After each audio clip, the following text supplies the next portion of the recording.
अस्सलाम वालेकुम दोस्तों, welcome back to my YouTube channel and Facebook page. आप देख रहे हैं इरफान डिजिटल टॉक्स। और आज की इस वीडियो में हम बात करेंगे यूएई के वीज़ाज़ के हवाले से।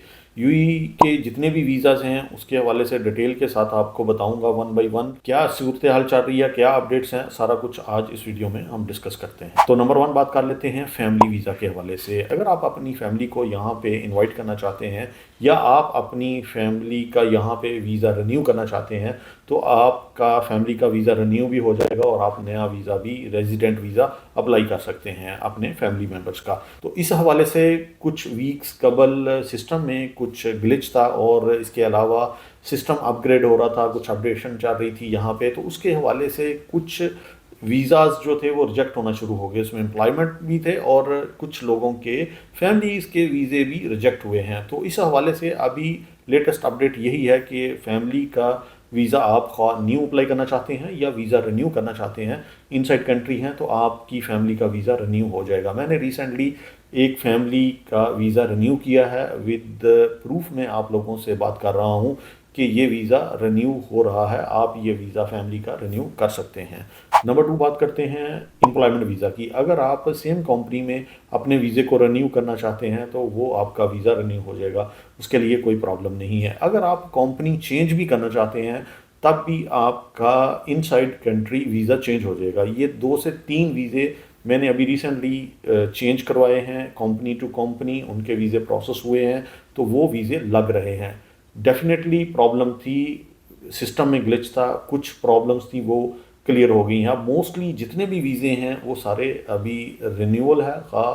एक कंपनी से दूसरी कंपनी आप चेंज करना चाहते हैं तो ये वीज़ा आपका डेफिनेटली लग जाएगा, इशू नहीं बनेगा। कुछ एक्सेप्शनल केसेस हैं, उसमें कुछ लोगों के वीज़े रिजेक्ट हो सकते हैं।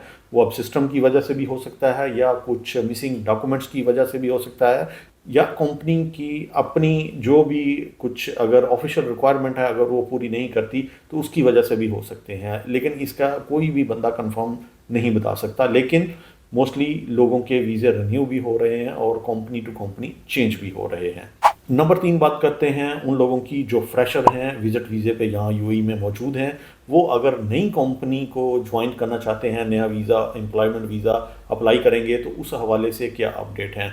उसमें मेन जो चीज़ है वो आप लोगों को मैं एक सजेस्ट करूँगा कि आप अगर जॉब ढूंढें तो कोशिश करें, नंबर 1 आपकी डिग्री अटेस्टेड होनी चाहिए। डिग्री अटेस्टेड होगी तो वीज़ा प्रोसेस होगा।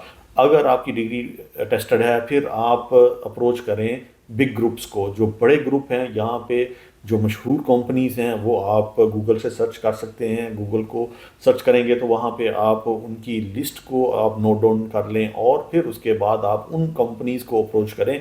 तो डेफिनेटली बड़ी कंपनियों में वीज़े फ्रेशर के जो यहाँ पे विजिट वीज़े पे लोग अवेलेबल हैं उनके वीज़े लग रहे हैं।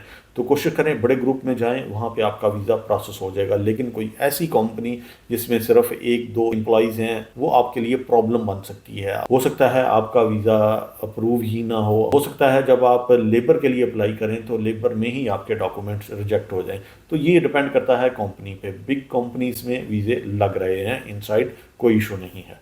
अब बात करते हैं वो लोग जो पाकिस्तान में बैठे हैं और समटाइम्स वो किसी एजेंसी के थ्रू अप्लाई करते हैं तो वो एम्प्लॉयमेंट वीज़े पे यहाँ पे आना चाहते हैं। तो उनके लिए ये है कि यहाँ पे जो इमिग्रेशन की कंपनीज है, जैसा कि ट्रांसगार्ड है, वो इमिग्रेशन का वीज़ा देते हैं, तो वो पाकिस्तान से भी वीज़े लग रहे हैं। डिफरेंट एजेंसीज़ के थ्रू उनके वीज़े प्रोसेस होते हैं। आप उन एजेंसीज़ को टारगेट कर सकते हैं, उनसे आप कांटेक्ट करके ऐसी कोई भी अगर वैकेंसी आपके रेलिवेंट आती है तो आप फिर ट्रांसगार्ड या इससे रेलिवेंट कोई अदर कंपनीज, जैसा कि डिलीवरी की जो कंपनीज हैं वो भी हायरिंग करती हैं, तो आप ऐसी कंपनीज में जॉब ढूंढ के यहाँ पे आ सकते हैं। तो आउटसाइड ऐसे लोगों के लिए ऑप्शन मौजूद है। आपने अब एजेंसीज सर्च करनी है जो ये वीज़े प्रोवाइड करती हैं, या ये जो कंपनीज़ हैं जैसा कि मैंने आपको डिलीवरी की कंपनीज़ बताया, इसके अलावा ट्रांसगार्ड है, तो वो जिन कंपनीज़ को या जिन एजेंसीज़ को पाकिस्तान में अप्रोच करते हैं, जिनके साथ उनके एग्रीमेंट है,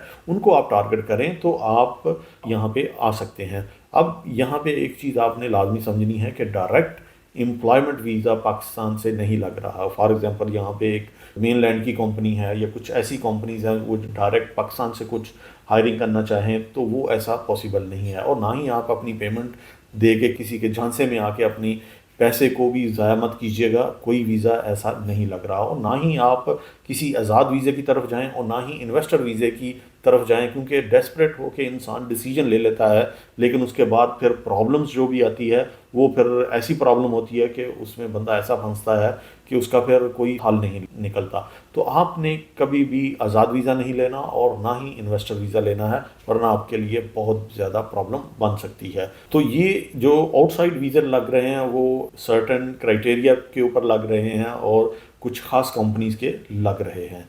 नंबर 5 बात करते हैं विजिट वीज़ा के हवाले से। फैमिली के विजिट वीज़ा लग रहे हैं, 45 प्लस लोगों के वीज़े लग रहे हैं, लेकिन वो लोग जो फ्रेशर हैं जिन्होंने अभी विज़िट नहीं किया या उनकी एज 30, 35 या 40 से कम है, तो उनके वीज़े अभी उस रेशो से नहीं लग रहे जिस रेशो से लगने चाहिए था। ये सूरत हाल सेम की सेम है। कुछ अर्सा कबल मैंने विजिट वीज़े के ऊपर भी वीडियो बनाई थी, तो सेम सूरत हाल चल रही थी, लेकिन मैं आपको प्रूफ के साथ बताता हूँ कि मैंने एक फ्रेशर का विजिट वीज़ा अप्लाई किया था, वो रिजेक्ट हो गया। इसी तरह एक बिजनेसमैन था, उसका भी वीज़ा अप्लाई किया, वो भी रिजेक्ट हो गया। अब उनके अकाउंट्स में अच्छी खासी रकम भी है, लेकिन फिर भी उन्होंने अगर 2 माह का वीज़ा अप्लाई किया है तो वो भी रिजेक्ट हो गया। एक और चीज़ आपको बता दूं कि फैमिली मेम्बर्स के वीज़े लग रहे हैं। अगर कोई बंदा यहाँ पे जॉब कर रहा है, वो अपनी फैमिली को पाकिस्तान से बुलाना चाहता है, तो कम से कम सैलरी की रिक्वायरमेंट 4000 प्लस होनी चाहिए, फिर उसका फैमिली का विजिट वीज़ा लग जाएगा। इसके साथ अगर वो अपने माँ बाप को विजिट वीज़े पर बुलाना चाहता है, तो उसकी जो सैलरी है वो तकरीबन 8000 के करीब होनी चाहिए।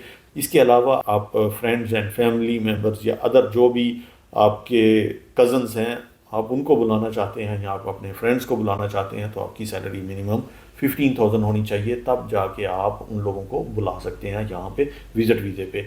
एक और चीज़ अहम आपको बताता चलूँ कि यहाँ पे अभी कुछ लोग हैं टिकटॉक पे जाके कि हमसे आप डन बेस पे वीज़ा ले लीजिएगा, तो आपको डन बेस पे भी यहाँ पे लोग वीज़ा दे रहे हैं, लेकिन ऐसा ना कीजिएगा। कुछ लोग 3000, 3500, 3800, 4000, 4500, 5000 तक भी लोग यहाँ पे डन बेस पे वीज़ा ले रहे हैं। लेकिन आप प्लीज़ इतनी भारी रकम हरगिज़ कभी भी आप किसी को ना दें। ये एक अच्छी खासी अमाउंट है। आप क्यों एक 500, 600, 700 का वीज़ा है 2 मंथ का, वो आप 4-5 हज़ार में ले रहे हैं, तो ये बिल्कुल भी नाजायज़ है, सरासर ज़्यादती है एप्लीकेंट्स से। और आप भी जितने भी एप्लीकेंट्स हैं जो यहाँ पे आना चाहते हैं, डेस्परेट होके ये पेमेंट कभी भी ना दें, आपके लिए डिफरेंट प्रॉब्लम्स बन सकती हैं। इसके ऊपर मैं एक डिटेल वीडियो बनाऊंगा सिर्फ और सिर्फ डन बेस वीज़े पे क्या प्रॉब्लम्स आती हैं और क्या क्या कुछ डन बेस वीज़े के ऊपर हो रहा है, वो मैं आपको अपनी किसी और वीडियो में डिटेल के साथ बताऊंगा। चैनल को आपने लाजमी सब्सक्राइब कर लेना है। वीडियो अच्छी लगे तो लाइक और शेयर ज़रूर कीजिएगा, ताकि इस तरह की फ्रूटफुल इंफॉर्मेशन आप तक और दूसरों तक पहुंचती रहे। मिलते हैं नेक्स्ट अच्छी सी इंफॉर्मेटिव वीडियो के साथ, तब तक अल्लाह हाफिज़।